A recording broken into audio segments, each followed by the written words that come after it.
Dear students, I am Mr. Ruhidi Jadhav from Department of Chemistry on the behalf of the Teaching College Nasik 2.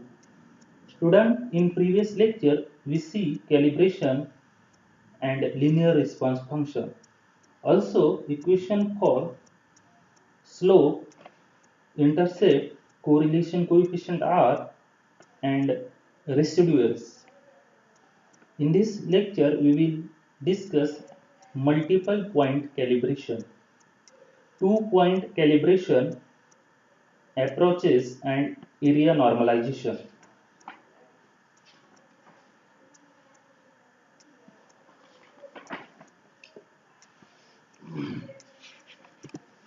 Multiple point calibration. First is multiple point calibration. Multiple point calibration curves are prepared using standard solutions of the analyte in the relevant matrix encompassing the expected concentrations of the analyte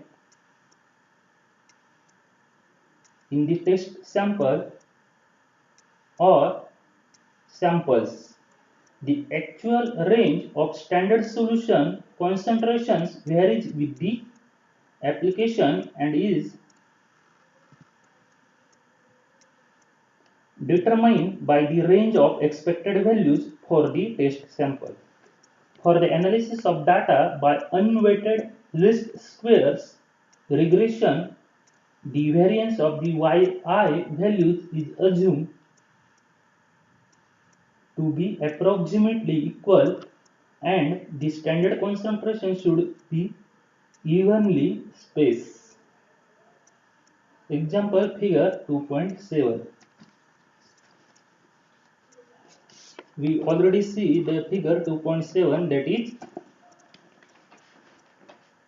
regression analysis of representative calibration data showing 95% and 99% confidence intervals and analysis of residuals. The confidence interval of a major analytical response yi for a given standard of known concentration xi is given by confidence interval y cap is equal to y cap plus t into sy cap, where sy cap is equal to s y upon x under root of 1 upon n plus xi minus x bar square upon summation of limit from I is equal to 1 to n xi minus x bar square. Analysis of calibration data using equation 2.21 and 2.22 allows the confidence interval for the major yi values in the calibration curve to be determined. However, this does not provide information about the confidence interval for the concentration of test sample, that is x calculated, determined by comparison with the calibration curve. In this case, the confidence interval of x calculated is obtained from confidence interval x calculated is equal to x calculated plus minus t into sx calculated, where sx calculated is given by approximation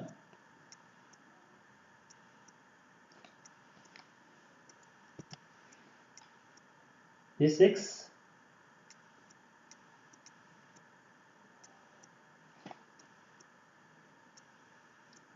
calculated is equal to sy upon x upon b into under root of 1 upon m plus 1 upon n plus y observed minus y bar square upon b square summation of limit from I is equal to 1 to n xi minus x bar square. where n is the number of solutions used to prepare the standard curve and m is the number of measurement made on the test sample. Figure 2.7 shows that the confidence interval for a concentration determined from a linear unweighted calibration curve is narrowest at the centroid x bar, y bar and increases on either side.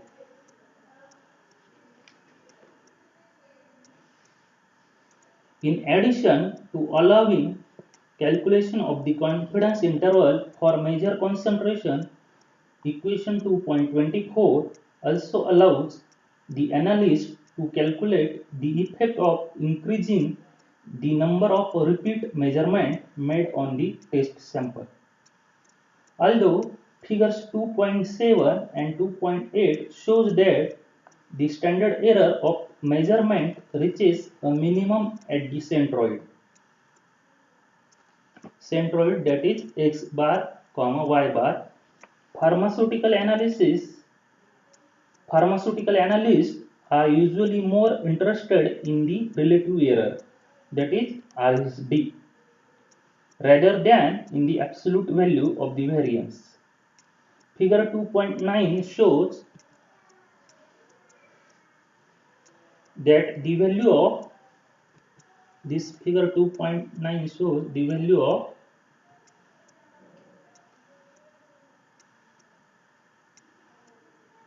SX calibration curve relatively constant if the value of X calibration curve is equal to or greater than about 25% of X bar.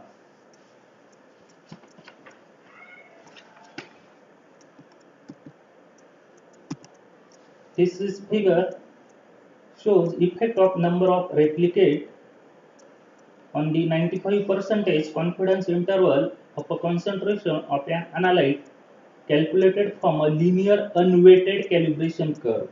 Linear unweighted calibration curve. The data show in figure, that is previous figure 2.7, have been normalized in this figure by dividing y value by y bar, y value by y bar, and the x value by x bar, x value by x bar. Both x and y values are expressed as a percentage.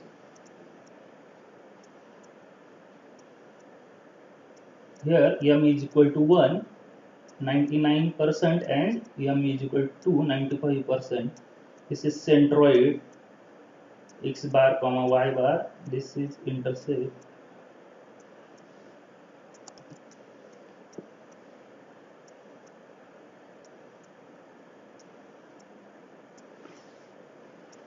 This figure 2.9 effect of number of replicate on the RSD, that is relative error of a concentration of an analyte calculated from measure peak height yi and a linear unweighted calibration curve x calculated, that is x calibration curve. These plots are based on the data shown in figure 2.7, that is previous figure 2.7. Therefore, the shape of these plots are general, but the absolute values are not. Here, m is equal to 1, 1, 2, 3, sorry, not 3, 5, m is equal to 1, m is equal to 2, m is equal to 5, up to the m is equal to infinite.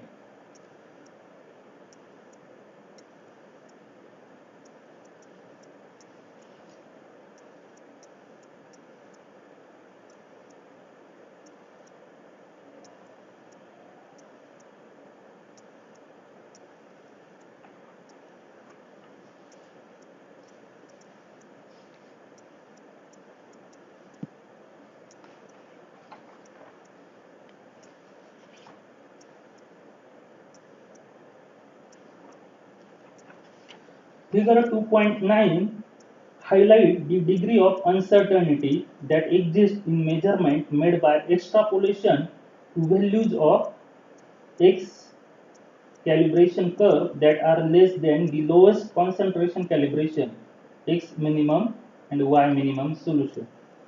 Extrapolation to values that exceed the value Extrapolation to values that exceed the highest point on the calibration curve X maxima, Y maxima is not to be recommended and should never be attempted if the linearity of the method has not been established at values greater than X maxima and Y maxima. If the concentration of the test sample substantially exceed the values of X maxima, then it should be diluted and reanalyzed.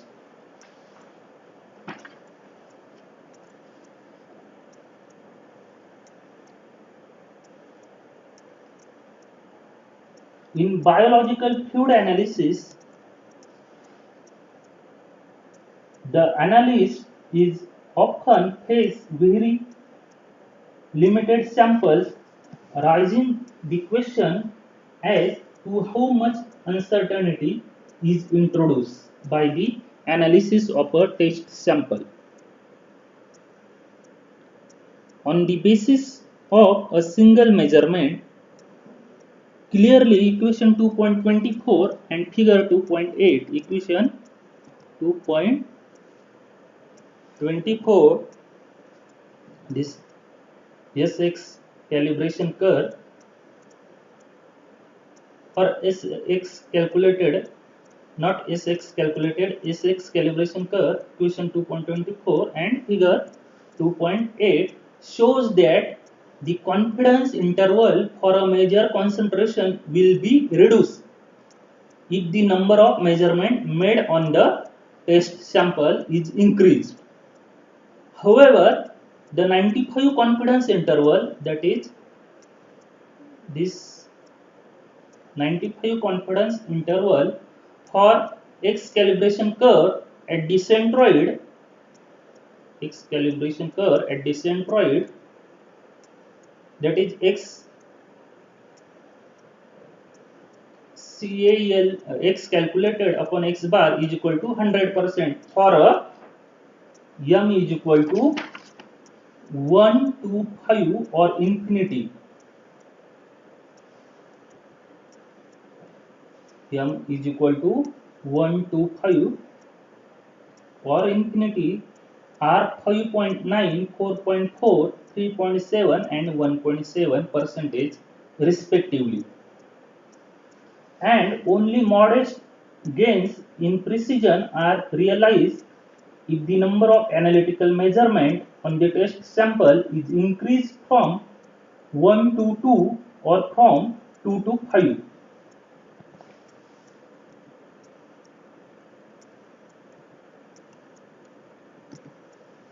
Therefore, if a large number of test samples are to be measured, a substantial amount of work can be saved at only a small cost to the precision if single rather than multiple determination are made. In contrast, very little time will save if the number of calibration solution is reduced from a typical value of 12 shown in figure 2.7. Further, using a small number of calibration solutions increases the chances of losing the highest or lowest calibration solution, which define the linear range of the assay. On the other hand, the effect of increasing the number of calibration solution to a number greater than 12 will have a minimal effect on the confidence interval of the concentration measure. Equation 2.24, this equation 2.24 indicates that there is no particular advantage in terms of the precision if all the calibration solutions are prepared at different concentration levels compared with the preparation of duplicate solution at fewer concentrations. However, the preparation of duplicate solution at least at the upper and lower concentrations levels eliminate the possibility of losing one of these important calibration solutions due to contamination or spillage.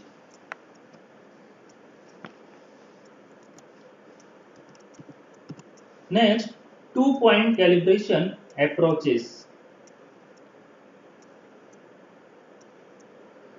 Having established the linearity of a method and the significance of the intercept, the analyst may choose the assay test sample by comparison with a two-point calibration curve.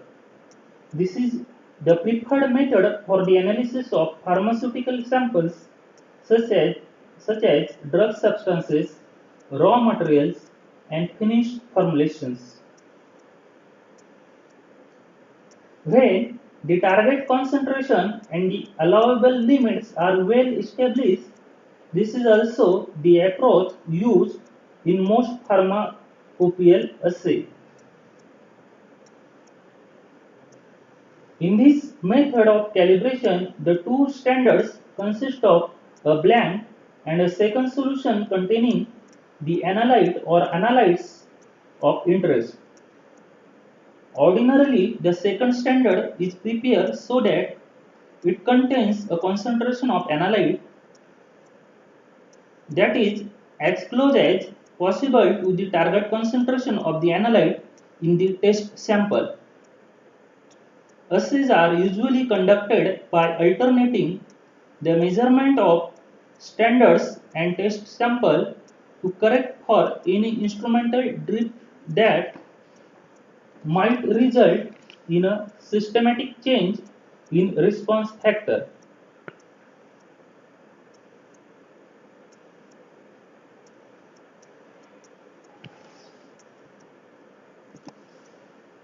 The response for standard is then taken as the average of reading obtained for standards measured before and after each samples.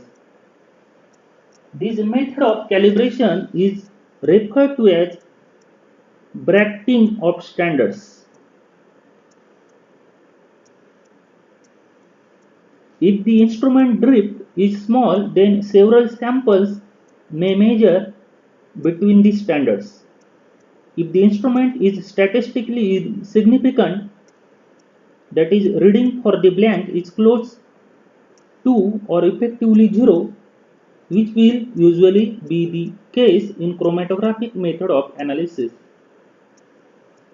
then the blank need only be measured once as a part of the system suitability test.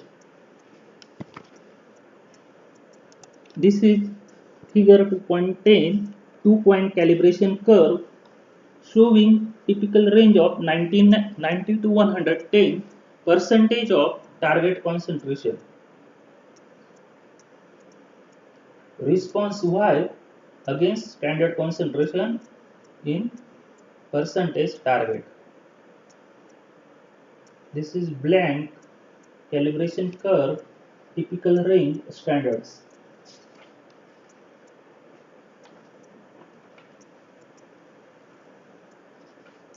This is typical range standard calibration curve, and this is for blank.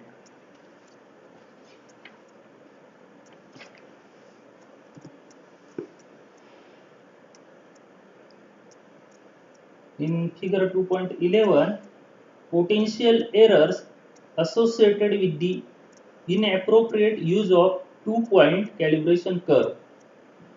Inappropriate use of two-point calibration curve. Upper graph, in this upper graph, errors due to an intercept. Errors due to an intercept. This is true calibration line. and this is assumed calibration line, and this is delta x. The lowest graph, this lowest graph, errors due to curvature of the calibration curve, errors due to curvature in the calibration curve, assumed calibration line and this true calibration line.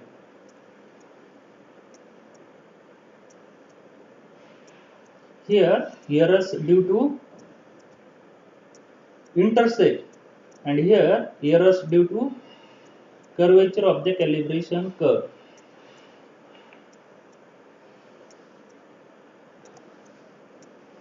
The principle of the two-point calibration approach is demonstrated in figure 2.10.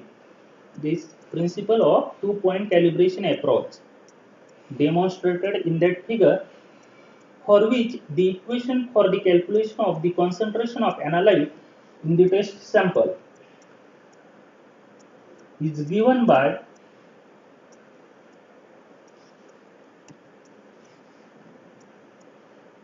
C calibration curve is equal to y observed minus y bar 0 upon y bar standard into C standard,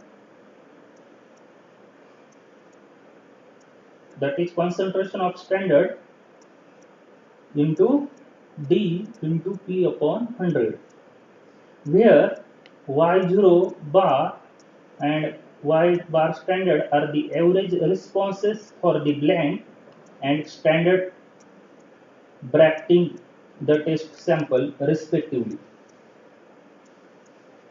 D, capital D, this capital D is the dilution factor and this capital P is the percent purity of the analytical standard. If the intercept is 0,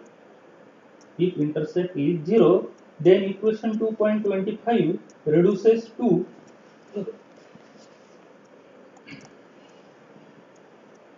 concentration of calibration curve is equal to y observed upon y bar standard into concentration of standard into D into P upon 100.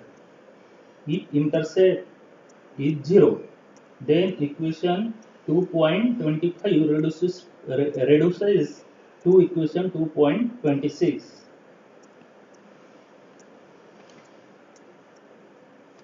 This method of calibration requires that measurement be made by extrapolation if y observed is greater than y bar standard. However, this is not cause for concern if the prior validation experiments have demonstrated that the method is linear over the range of the assay.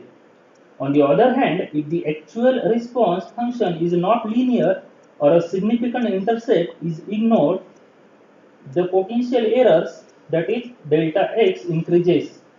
This is potential error. This is potential error delta x, with increasing difference between the measure value of the response for the test sample and the standard.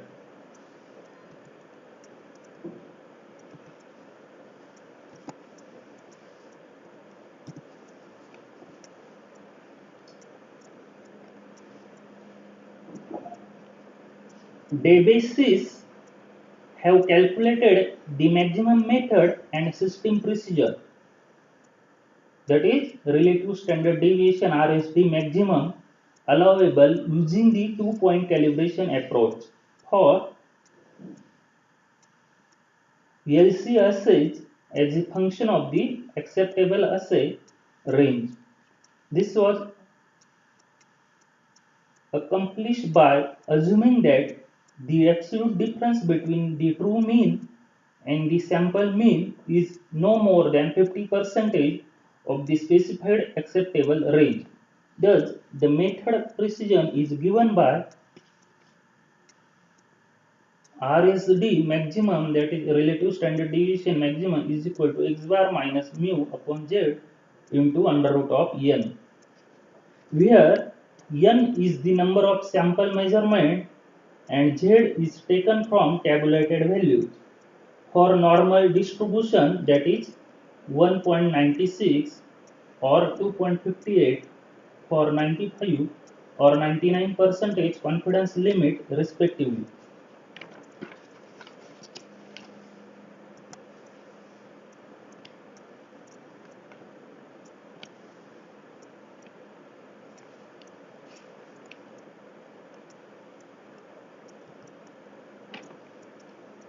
This is the table shows maximum allowable method RSDs for single or duplicate determination.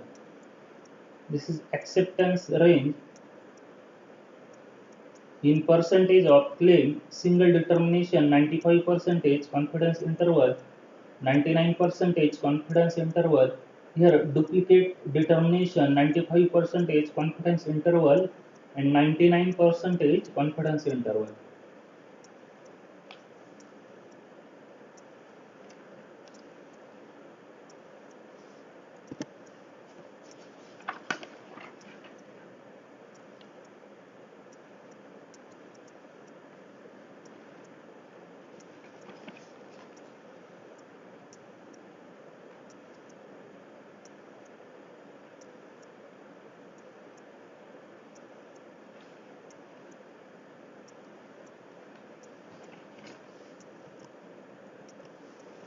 This figure 2.12 relationship between the maximum allowable method precision and acceptable assay limit for single and duplicate determination.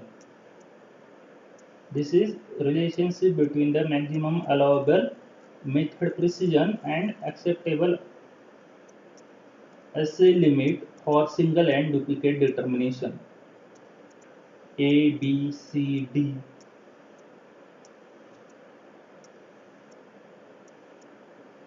The four lines represent confidence interval.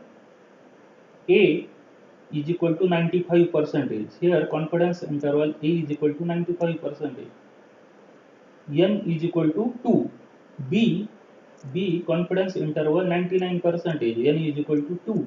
C confidence interval is equal to 95 percentage. N is equal to 1. D confidence interval 99 percentage. N is equal to 1.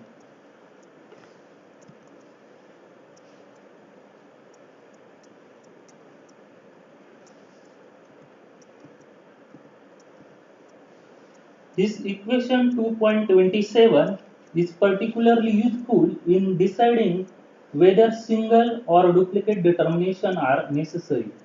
For example, if the acceptance range for an assay is 98.5 to 101.5 percentage of label claim, then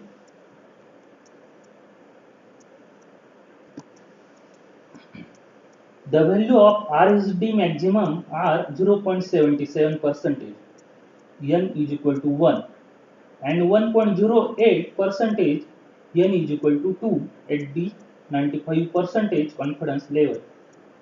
At the 99 percentage level, the values are 0.58 percentage, N is equal to 1,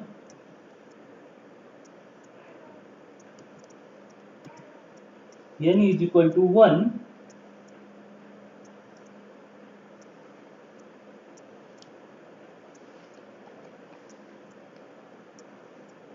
and 0.82 percentage, N is equal to 2.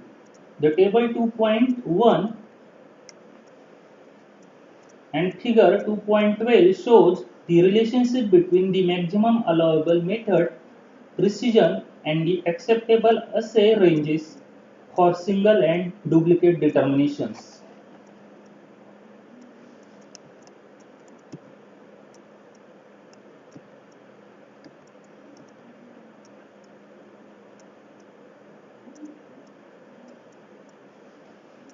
Next point,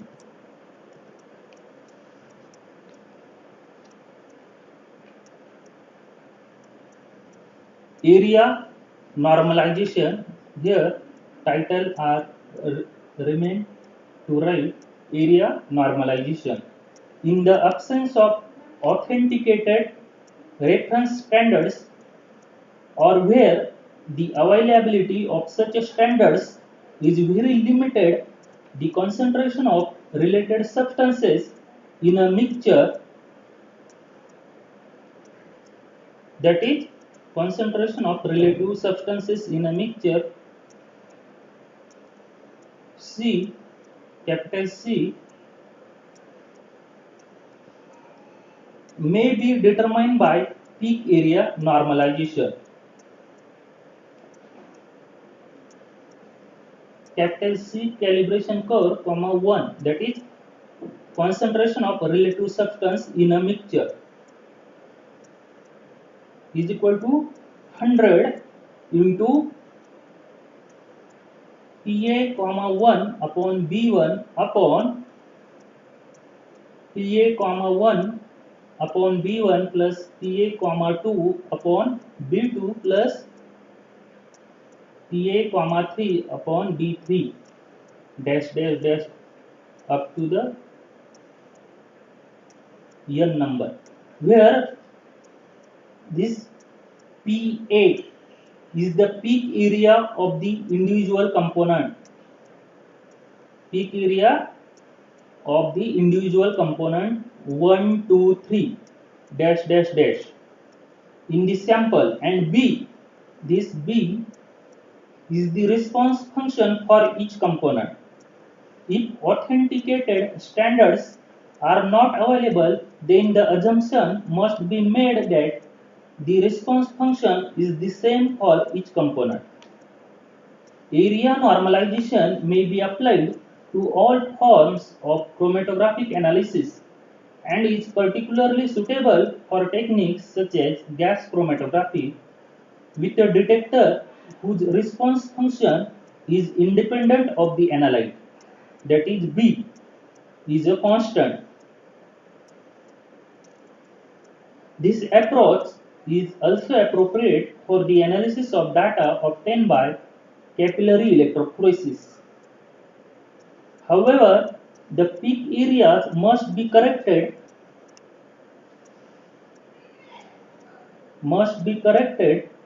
for elution time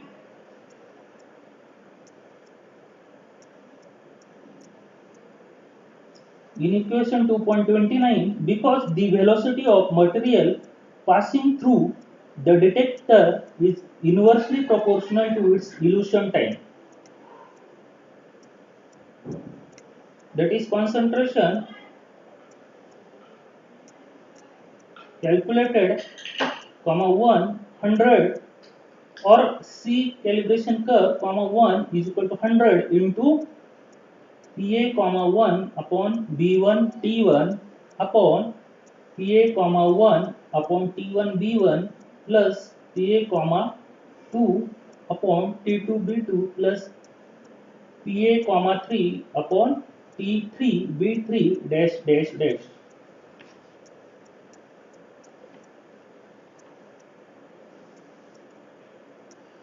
This is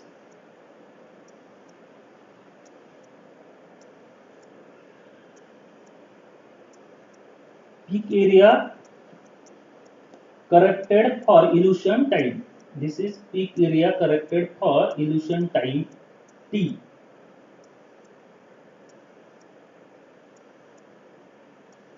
Multiply by T1, T2, T3 in equation 2.28 gives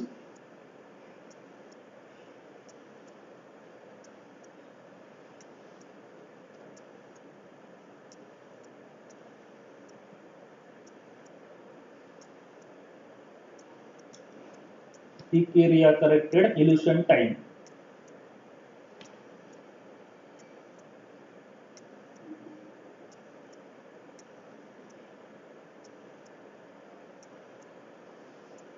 This is overall area of normalization. Student, in this lecture you see the area of normalization.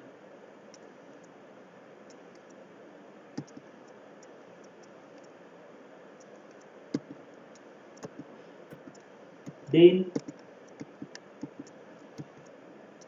to 2-point calibration approaches, multiple point calibration. Read your own self. I already provide notes in Google Classroom. If any difficulties, then ask me on Google Meet.